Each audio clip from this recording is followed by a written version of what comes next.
Hello everyone, welcome back to Concept Clarity. The topic for today is how to score 100% in ICSE class 10th physics exam. कि 2021 में अगर आप अपना board exam लिख रहे हैं तो I will tell you the important tips that you should follow during this whole duration so that in 2021 board exam you are getting 100% in physics. So watch this video till the end. देखिए, अगर हम लोग normal बात करें, अगर आप मई में भी अपनी स्टार्टिंग कर रहे हैं पढ़ने की फिजिक्स की, सो it's okay, not a big deal. Hyper नहीं होना कि मैं मई में स्टार्ट कर रहा हूँ, इट्स ओके. और स्टार्ट करें बिल्कुल स्क्रैच से, स्टार्ट फ्रॉम द स्क्रैच, बिल्कुल बिगनिंग से स्टार्ट करें. ठीक है, हम जीरो से भी अगर स्टार्ट करेंगे अगर फिजिक्स पढ़ना, तो लेट्स से कि हमारे बोर्ड के एग्जाम अगर फेब में होते हैं या फिर मैक्स टू मैक्स मार्च में होते हैं, सो इट्स ओके. आपके पास you still have around 8 months हैं आपके पास फिजिक्स पढ़ने के लिए, कोई दिक्कत नहीं. जीरो से स्टार्ट करो, डोंट लाई टू योरसेल्फ कि मुझे फिजिक्स आती है. जीरो से स्टार्ट करो और मई में पढ़ना शुरू करो. मैं अभी भी आपसे कहती हूँ start from the zero, no problem, because it's your boards, you can't take any risk. तो अब हमें क्या करना है, अब मैं आपको टिप्स बताती जाती हूँ कि आपको किस तरह से पढ़ना है so that you can score 100%. देखिए, पहला हमें ये रखना है कि हमें सारे फॉर्मूलेस पता होने चाहिए. उसके लिए क्या करेंगे, we will maintain a separate copy for the formulas. मतलब हमें क्या करना है, सारे जितने भी फिजिक्स में हमें फॉर्मूलेज यूज हो रहे हैं, फॉर्मूलाज जितने भी हमारे फॉर्मूलेज हैं, उन सबको हमें एक जगह पे कॉपी करके रखना है. उसके लिए आप चाहें तो एक सेपरेट कॉपी बना सकते हैं, it's a good thing, separate copy बना लीजिए. ठीक है, तो सेपरेट कॉपी में आप क्या करेंगे, अपने फॉर्मूलेज रखेंगे, ताकि जब आप प्री बोर्ड या बोर्ड में रिवीजन करेंगे या फिर बोर्ड के एग्जाम से पहले आप जो सुबह मॉर्निंग रिवीजन करेंगे, उसमें आपको फॉर्मूलेस अपनी बुक में ढूंढने नहीं पड़ेंगे. You don't have to turn the pages of your book, क्योंकि आपको अपनी एक कॉपी में ऑलरेडी फॉर्मूलेस मिल जाएंगे. और ये बहुत ईजी, पता है क्यों रहता है. देखिए, 10th की फिजिक्स में नॉर्मली क्या आते हैं, न्यूमेरिकल्स. तो न्यूमेरिकल्स के लिए आपको क्या चाहिए, फॉर्मूले याद होने चाहिए. फॉर्मूले कैसे याद होंगे, जब हम लोग उसे लिखेंगे और अलग कॉपी में मेंटेन करेंगे, तो ऑफ कोर्स आपको एक तो फॉर्मूलेस याद हो जाएंगे, प्लस आपको न्यूमेरिकल करने में भी इजीली हेल्प होगी. क्योंकि जब आप न्यूमेरिकल स्टार्ट करेंगे सॉल्व करना, तो आपको बाबा बुक के पेज टर्न नहीं करने पड़ेंगे कि मेरे को ये न्यूमेरिकल यहाँ पे लिखा है और इस न्यूमेरिकल का जो फॉर्मूला है वो वहां पे लिखा है. इट्स ओके, समझ में आया. तो इसलिए देखिए, जब आप चैप्टर अपना कोई भी स्टार्ट करें, जैसे टेक इट फोर्स, इसी का एग्जाम्पल लेते हैं. फोर्स आपका फर्स्ट चैप्टर है, आपने स्टार्ट करा पढ़ना. आपको उसमें जो भी फॉर्मूलेस दिख रहे हैं उन सबको अपनी कॉपी में नोट डाउन कर लीजिए. जैसे मैंने लिखा F is equals to MA, दूसरा मैंने लिखा F is equals to MG. ठीक है, और G को मैंने लिख दिया, G इज 9.8 पर सेंटीमीटर या मीटर पर सेकेंड स्क्वायर, ये हमने लिख दिया. अब ये वाली बात आप जाके अपनी कॉपी में भी लिख दीजिए. क्यों, क्योंकि अब आगे आप न्यूमेरिकल्स करेंगे ना, ये चीजें आपको हेल्प करेंगी, क्योंकि फॉर्मूलेस ही आपको न्यूमेरिकल में हेल्प करेंगे. तो अब क्या होगा, जब फॉर्मूले अपने न्यूमेरिकल सॉल्व करेंगे तो आपको बुक के पेज टर्न नहीं करने पड़ेंगे. आपको पता है मैंने कॉपी में लिखे हुए हैं, कॉपी खोलो, उससे क्या होगा, आपके लाइन से सारे न्यूमेरिकल सॉल्व होते जाएंगे विद द फॉर्मूलास, और आपको बार बार बुक टर्न नहीं करनी पड़ेगी, और आपके फॉर्मूलेस रिवाइज भी हो जाएंगे बार बार. ठीक है, ये चीज याद रखो. और जब देखिए एट द एंड आपको 15 चैप्टर्स करने, हर बुक में अलग अलग हैं, लेट्स टेक 15 चैप्टर्स हैं आपके डिवाइड करने के बाद सब. तो वो जो 15 चैप्टर्स हैं, तो अब जब आप eight the end of the day, मतलब जब आप फेब में आएंगे उसको रिवाइज करने, तो आप ये तो है नहीं हर 15 चैप्टर के लिए बार बार बुक ओपन करके फॉर्मूलेस देखेंगे. No, this is a very tedious job, तो अवॉइड दिस. तो क्या करेंगे हम लोग, पहले से ही कॉपी में स्टार्ट कर देंगे लिखना, सो दैट एट दी मतलब प्रिपरेशन जो हमारे बोर्ड्स और प्री बोर्ड से पहले we can just took the look from the copy, हम कॉपी में से रीड कर पाए, we can take a look at the copy, बस और कुछ नहीं करना. ठीक है, ये हो गया कॉपी में. अब देखिए, जब आप कॉपी में आप जब फॉर्मूलेस भी लिख रहे हैं, तो एक चीज और लिख लीजिएगा साथ में. देखिए, आप जब आगे अपनी बुक्स पढ़ेंगे फिजिक्स की इसी में, तो आपको एक आता है चैप्टर रिफ्रैक्शन थ्रू लेंसेज आता है, और एक नॉर्मल आता है.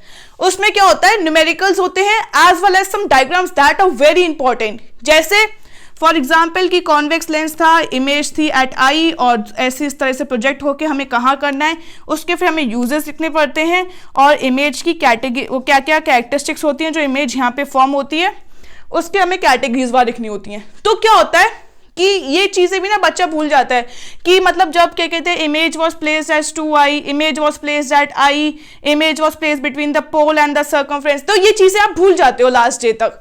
तो इनको भी आप क्या करोगे, कॉपी में लिखोगे, इसी कॉपी में, ठीक है, इनको आप कॉपी में लिख लीजिए, आपको ईजी हो जाएगा बहुत ज्यादा। जैसे अब आपको कहा गया है कि जैसे आपका कॉन्वेक्स लेंस है, उसकी लेंथ इतनी थी लेंस की, और फिर हमें बताओ कि इमेज कितना था। ये सब part numerical as well as refraction of lens के जितने भी आपके न्यूमेरिकल एज वेल एज जितने भी आपके फिगर्स वाले हैं डायग्राम्स, उन सबको इस कॉपी में लिख लीजिए, ठीक है, इनको लिखिए, क्योंकि eight the end of the day you will B thanking me only, क्योंकि ये मैं भी 10th दिया हुआ है, मैं भी आईसीएसई स्टूडेंट थी, मैंने ये चीजें डिफिकल्टी फेस करी थी, तो इसलिए मैं आपको बता रही हूँ, मेरे फ्रेंड्स से डिफिकल्टीज फेस करी थी, उन्होंने स्टार्टिंग में कॉपी अलग से नहीं बनाई थी, सो एट द लास्ट वो लोग बार बार बुक्स के पेज टर्न करके देख रहे थे। सो अवॉइड दिस, इट बहुत टाइम कंज्यूम होता है इससे, ठीक है, तो इसको अवॉइड करो। ओके, हमने बना ली सेपरेट कॉपी, ठीक है, उसमें हम क्या करेंगे, डायग्राम्स इंपॉर्टेंट वाले बनाएंगे और ये, ठीक है। अब बात आती है कि प्रैक्टिस क्या करनी है, टॉपर्स क्या प्रैक्टिस करेंगे। देखिए, सबसे पहले जब आप फर्स्ट टाइम कोई चैप्टर को पढ़ेंगे, ठीक है, उसके बाद आपको क्या करना है, उस चैप्टर को पढ़ने के बाद आपको न्यूमेरिकल्स तो सॉल्व करने ही पड़ेंगे। जैसे हम मान लीजिए मशीन का हम लोग ले रहे हैं एग्जाम्पल, मशीन चैप्टर में आपने मशीन चैप्टर को स्टडी करा, ठीक है, उसके बाद आपने न्यूमेरिकल स्टार्ट करे। अब ये नहीं कि मतलब यार मैंने पढ़ लिया, मुझे बहुत कॉन्फिडेंस है, so I will start with the unsolved examples, no, this is wrong. आप अनसॉल्व्ड एक्सरसाइज पे जाएंगे तो you will consume your time, क्योंकि देखिए आप अभी बिगनर ही हैं, ठीक है, आपने बहुत अच्छा समझा, but start with the examples first. Examples में आपको ये बेनिफिट रहेगा कि अगर आप कोई गलती कर रहे हैं बार बार, जैसे फॉर एग्जाम्पल अगर आपसे कहा गया है कि आपका लोड इतना था, वर्क इतना था, तो फाइंड आउट द फोर्स, तो आप बार बार ना फोर्स निकालने में कहीं गलती कर रहे हैं। लेट्स से आप एक example, let's you are taking the applying wrong formula, आप फॉर्मूला गलत डाल रहे हैं और उसका फिर आप कह रहे हैं यार मेरा सम का आंसर क्यों नहीं आ रहा, तो ये होता है, फिर उसके बाद से आप क्या हो जाओगे, डीमोटिवेट हो जाओगे, मशीन चैप्टर बहुत बेकार है, क्योंकि इससे मेरे फॉर्मूले सॉल्व नहीं हो रहे, मेरे आंसर्स नहीं आ रहे, मैं सारे एक्सरसाइज सॉल्व कर लिया, एक का आंसर भी नहीं आ रहा। इसलिए मैं कह रही हूँ always start with the examples first. Example से स्टार्ट करेंगे तो ये है कि अगर आपकी कहीं भी गलती होगी तो आप एग्जाम्पल में उसका सोल्यूशन देखेंगे, जब आप सोल्यूशन देखेंगे तो यू विल रियलाइज करेंगे कि ये गलती कहाँ हो रही है, ठीक है, आपको एक मिलेगा, एक you will get an idea, जैसे you will get an idea, अरे यार मैं यहाँ पे फॉर्मूला गलत पुट कर रही थी, ठीक है, तो अब मेरे को पता चल गया कि मैं कौन से पॉइंट पे आगे गलती कर रही हूँ, you will come to know, ठीक है। तो इसलिए पहले एग्जाम्पल्स करें, उसके बाद फिर आप जाएंगे एक्सरसाइज पे, ठीक है। अब देखिए नेक्स्ट, तो अब हमें क्या करना है, second point, first we have to solve all the examples, what we have to do, solve examples, उसके बाद फिर हम एक्सरसाइज सॉल्व करेंगे। ओके, ये हो गया। जैसे ही मैंने जैसे एक्स चैप्टर की, मैंने इस एक्स चैप्टर की सॉल्व कर ली एग्जाम्पल्स और एक्सरसाइज, उसके बाद मैं क्या सॉल्व करूंगी, 10 years, this is the Bible, is just like a Bible, क्योंकि 10 years से काफी क्वेश्चंस रिपीट हो जाते हैं, माना डिजिट सेम नहीं रहती, बट उनका क्या रहता है, एक कॉन्सेप्ट सेम रहता है, डिजिट्स थोड़ी चेंज हो जाती हैं।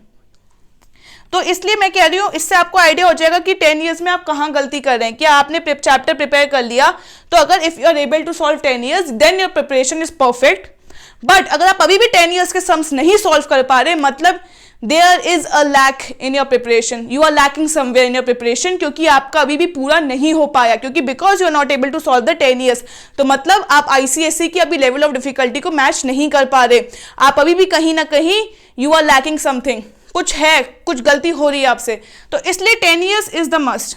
ओके, अब क्या होगा, ये हमने 10 years कर ली, सॉल्व एग्जाम्पल्स कर ली, एक्सरसाइजेस कर लिया, अगर डायग्राम्स थे उसमें फिगर्स थे, सब कर लिया, ठीक है। एक चीज और, साथ ही साथ फिगर्स भी रखते जाइएगा, फिगर्स या फिर कोई भी एक्सपेरिमेंट होता है, एक्सपेरिमेंट को भी करते जाइएगा।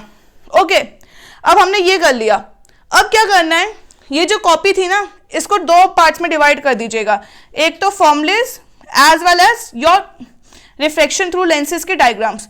दूसरी पार्ट में आप लोग क्या करोगे, you will note down all the important questions that you feel कि ये एग्जाम में आ सकते हैं, ऑल इंपॉर्टेंट क्वेश्चंस। जैसे फॉर एग्जाम्पल आप ट्यूशन गए, स्कूल में थे, टीचर ने कहा यार सुनो, ये जो अनसॉल्व्ड एग्जाम्पल है ना पेज नंबर इस पे, इसका ये वाला पार्ट बहुत इंपॉर्टेंट है, ये ट्रिकी क्वेश्चन है, ये आएगा ही आएगा आपके एग्जाम में, ऐसे टाइप के आते ही आते हैं। तो क्या करोगे आप, उस क्वेश्चन को जाके अपनी कॉपी में नोट डाउन कर लो। क्यों? क्योंकि आपको पता है, अब अंदर से आपको एक इंस्टिंक्ट सी आ रही है, या ये आ सकता है, या ये वाली ट्रिक हमें अप्लाई करने को दूसरे किसी न्यूमेरिकल्स में आ सकती है, तो हम लोग पहले से ही इसके ऊपर प्रिपेयर्ड रहेंगे, हम लोग पहले से ही सॉल्व कर लेंगे, तो हमें एक आइडिया रहेगा। और जब हम प्रैक्टिस करेंगे ना बोर्ड्स और प्री बोर्ड्स के लिए, board as well as pre board के लिए, तो हमें आइडिया रहेगा यार ये वाले क्वेश्चन ट्रिक वाले तो आते ही आते हैं। तो जब आप ट्रिक वाले क्वेश्चन बार बार सॉल्व करोगे, जैसे प्री बोर्ड 1 में, प्री बोर्ड 2 में, फर्स्ट टर्म में, तो आपको ये बैठ जाएंगे दिमाग में, आपको इनके ऊपर एक ग्रैप्स हो जाएगा, you will be able to grip these questions कि ये तो अच्छा, इस पे ये ट्रिक लगेगी, let us assume x is equal to this much, और हमारा आंसर आ जाएगा। तो ये ट्रिक वाले क्वेश्चंस भी अपनी कॉपी में नोट कर लीजिए, ठीक है।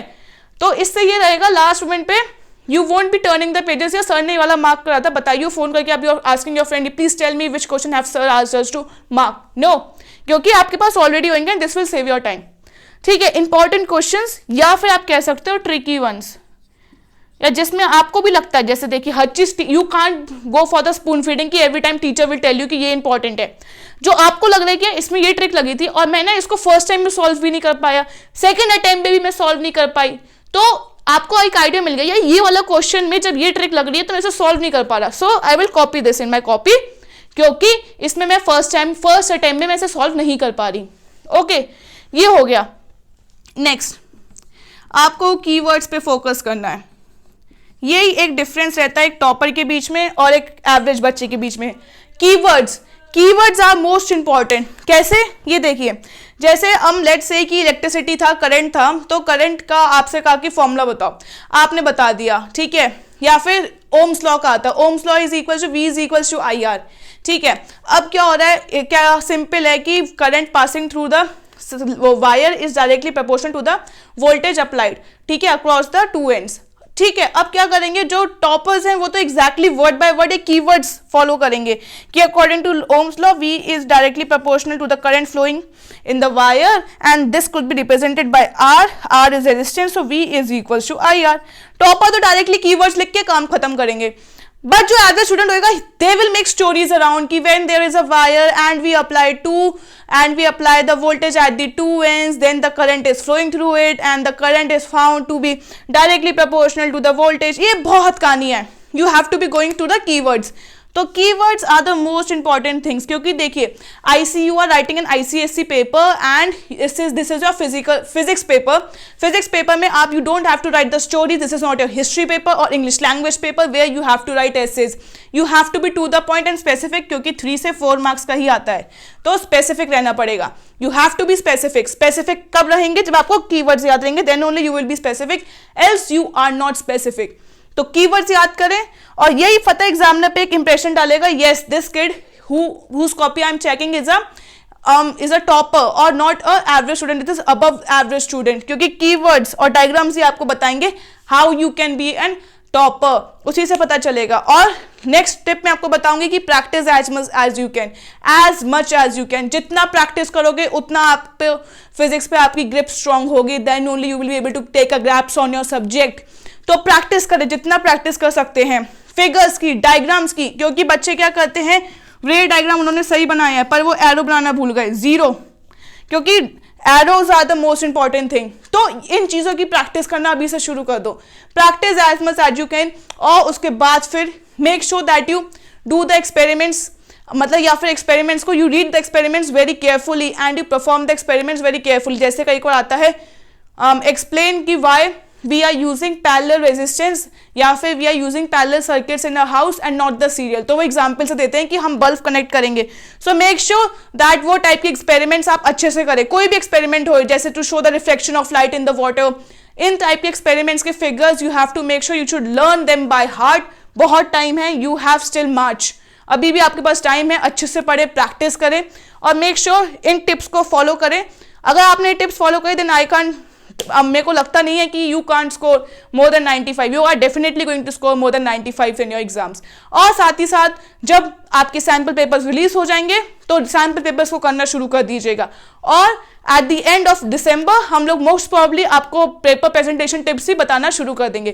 Till then that's all for the day. Thank you for watching concept clarity and do subscribe to concept clarity as well as to another channel that is code effectively. Thank you for watching.